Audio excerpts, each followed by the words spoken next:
Now let's look at the quotient rule here. Okay, and the quotient rule, again, not at all obvious. So you need to learn the rule, memorize it, know how to use it here. So here's the idea. Okay, so let's say you want to take the derivative of the quotient of two functions, one function divided by another. Okay, so the way that I taught you the product rule will help you with this, because I always said with the product rule you take the derivative of the first function times the second function plus the first function times the derivative of the second function. Well, part of this quotient rule, the numerator of the quotient rule, is going to be kind of like the product rule, except you're subtracting. So you're taking the derivative of the top function times the bottom function, and now you're subtracting, minus the top function times the derivative of the bottom function. Okay, but then you divide all of that by the bottom function squared. Okay, and that is the quotient rule. Again, not at all obvious. You get something pretty complicated, but that's how you do the quotient rule. So again, this top is very similar to the product rule, except you have a subtraction here. Okay, but then you got to divide the whole thing by the square of the denominator. Okay, so let's go ahead and try this. Okay, so let's say I want to find the following. Let's say f of x is equal to cosine x over x squared plus 1.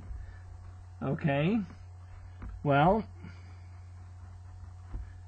so we're going to do the numerator here, so it's the derivative of the top, so that's negative sine x, times the bottom, cosine x plus 1,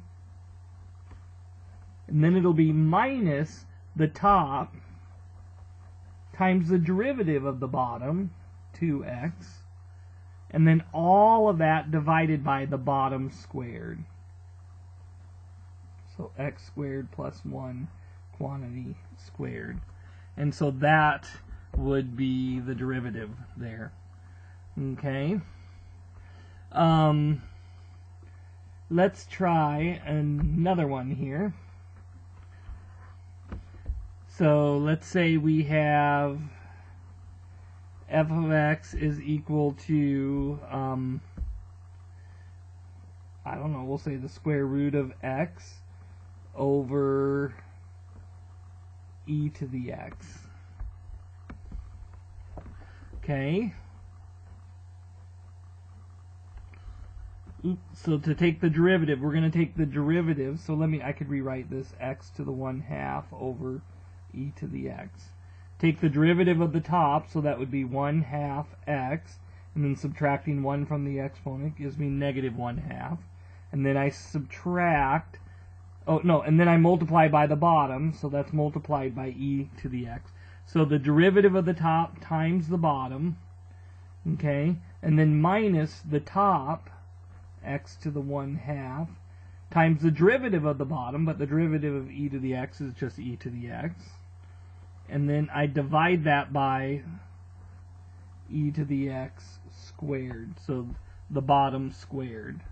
So I suppose I could rewrite this as something like 1 over 2 times the square root of x, or I could do e to the x times all that minus square root of x e to the x all over, and this would be e to the 2x, because you can multiply the exponents.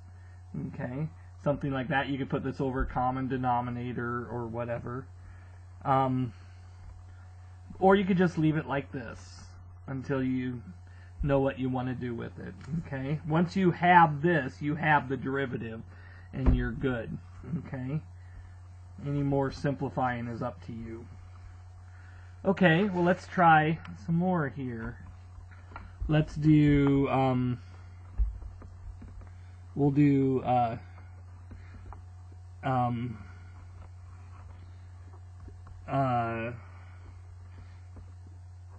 don't know, f of x is equal to natural log of x over x. Okay, well, let's see what happens here. So the derivative of the top would just be 1 over x times the bottom, which is x, minus the top, natural log of x, times the derivative of the bottom, but the bottom here is just x, so the derivative of x is 1. So it would look like that. All over the bottom squared, so x squared. And then you could simplify this. This would just become 1 minus natural log of x over x squared. And that's what you would get. Okay. So let's try a couple here where I do maybe something like this. Let's do, I'll do, let's say cosine x divided by, and then I could do sine x times, we'll say x to the 5th or something like that.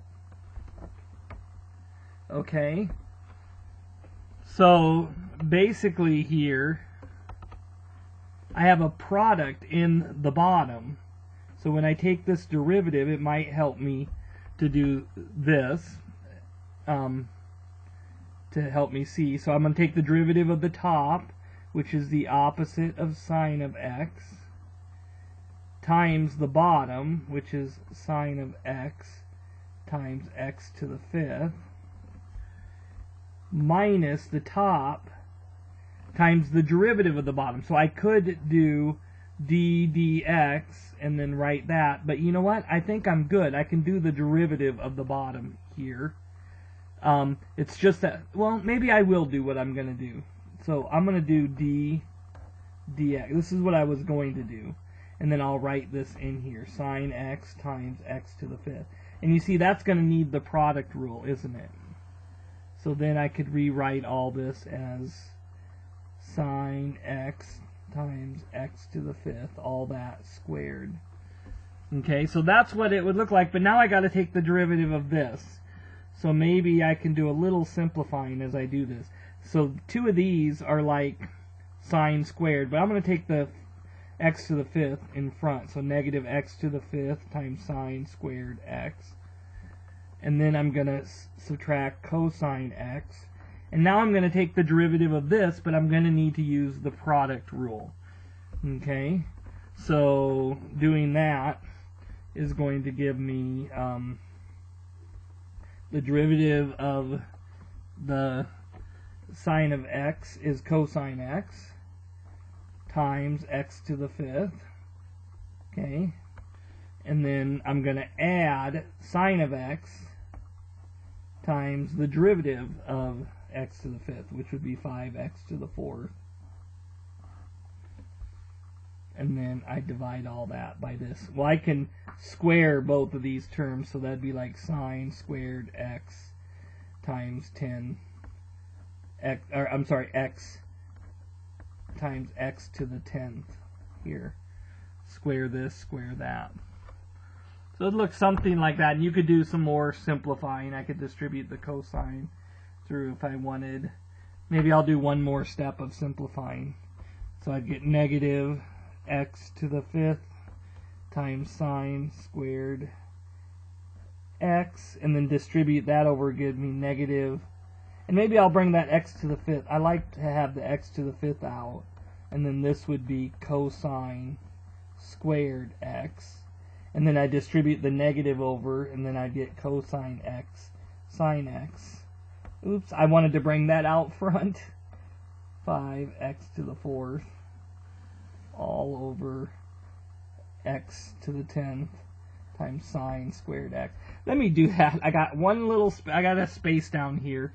So what I could do then is I probably would do this. Negative x to the fifth sine squared x minus x to the fifth cosine squared x. And then bring this here, 5x to the fourth cosine x times sine x, all over x to the 10th sine squared x.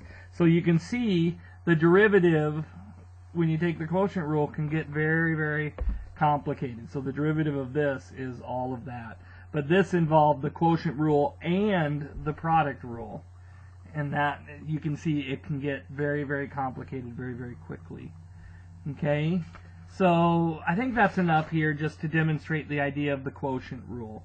Okay? So the numerator, when you take the derivative of a quotient, the numerator is like the product rule, except you have a minus sign. So you take the derivative of the top times the bottom minus the top times the derivative of the bottom, but then you divide all that by g of, or the bottom squared. And that is the quotient rule.